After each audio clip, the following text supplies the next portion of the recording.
Bonjour à tous et à toutes. Alors aujourd'hui, je voulais te parler de la lecture de la parole de Dieu.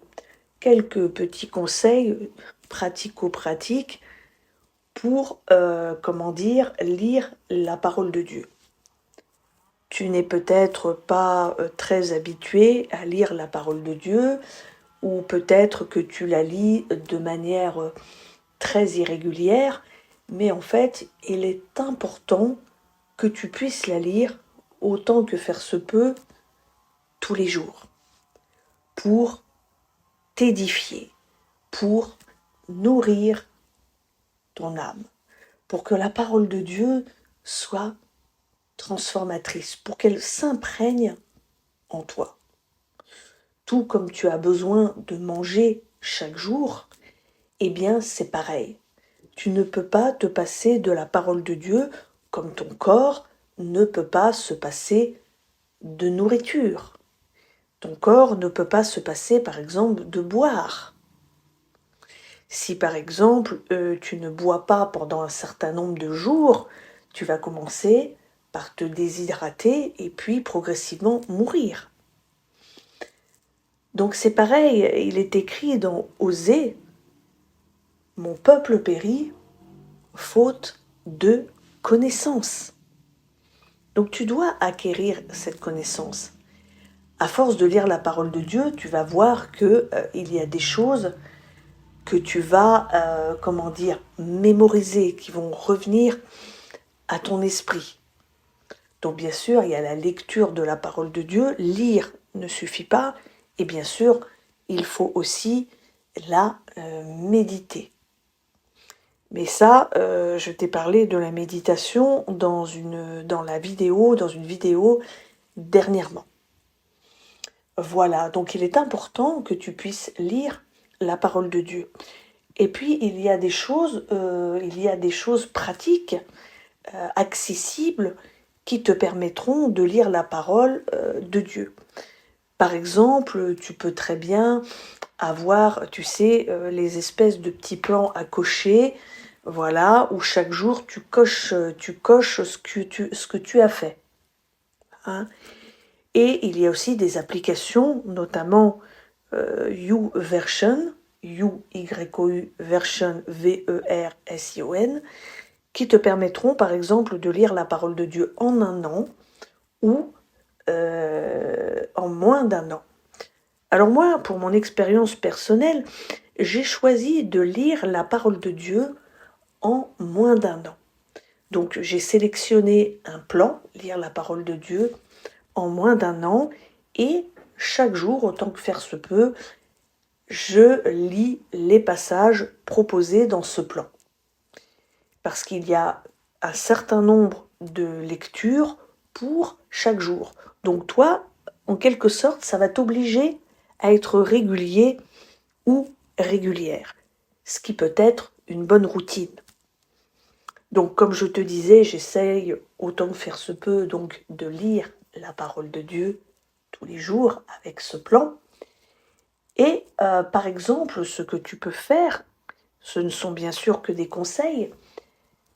Tu peux te poser dans un endroit tranquille et par exemple, lorsque tu vas faire, par exemple aujourd'hui nous sommes le 17 janvier, admettons que tu commences sur le plan de lecture aujourd'hui, eh bien par exemple tu peux le faire l'après-midi ou le soir, ça dépend ce que tu as comme temps libre. Et moi je te conseille de le mettre en audio. Sur internet, tu peux trouver facilement en audio, pour que tu puisses justement écouter. Parce que dans YouVersion, tous les textes ne sont pas en audio. Voilà, donc tu peux retrouver des vidéos en audio. Il y a une chaîne sur laquelle je me suis abonnée récemment qui propose par exemple la Bible en audio. Et donc tu essayes de faire travailler, donc par rapport à ça, ton imagination, t'approprier la parole de Dieu, imaginer.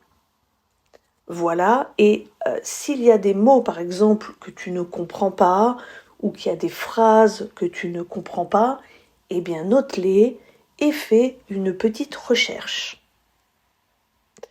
voilà, fais une petite recherche. Ou s'il y a des versets clés, des choses qui t'ont sauté aux yeux, eh bien, tu peux aussi les noter afin d'y revenir, de t'en souvenir, d'y revenir et peut-être aussi faire éventuellement une petite recherche là-dessus. Donc voilà, ça peut être un excellent modèle, si je puis dire, pour pouvoir lire la parole de Dieu, d'utiliser notamment cette application. Donc cette application, il est vrai que je l'aime bien, justement parce que, eh bien, quelque part, elle oblige à être régulier. Voilà. Essaye d'instaurer dans ta vie une discipline pour pouvoir justement lire la parole de Dieu. C'est vraiment important parce que la parole de Dieu, elle est vivante, elle est agissante. D'ailleurs, il est écrit justement dans cette même parole qu'elle ne revient pas à Dieu sans avoir accompli son effet. Et si tu ne connais pas la parole, tu seras en quelque sorte désarmé. C'est comme si tu partais à la guerre sans ton arme, sans des munitions. Eh bien, c'est pareil. C'est comme si tu partais, en fin de compte, à la guerre sans ton arme, sans ce qu'il faut pour te battre. Et tu seras, si tu veux, démuni devant le diable. Tu ne sauras pas quoi lui répondre. Et il faut répondre au diable en lui balançant, si je puis dire, la vérité de la parole de Dieu au visage. En te défendant avec la parole de Dieu. En proclamant ce que la parole de Dieu dit. Par exemple, par rapport à la maladie, si tu ne sais pas qu'à l'intérieur de la parole de Dieu, par les meurtrissures de Jésus, tu as été guéri, eh bien, comment feras-tu, si je puis dire?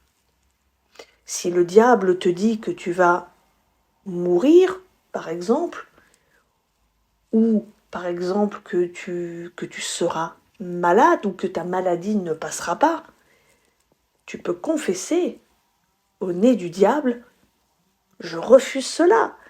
Par les meurtrissures de Jésus, je suis guéri. Donc c'est pour ça qu'il est important que tu connaisses la parole de Dieu. Donc voilà, c'était ces quelques petits conseils que tu peux éventuellement, si tu le souhaites, mettre en place. Donc je te souhaite une excellente journée et je te dis à bientôt. Bye bye!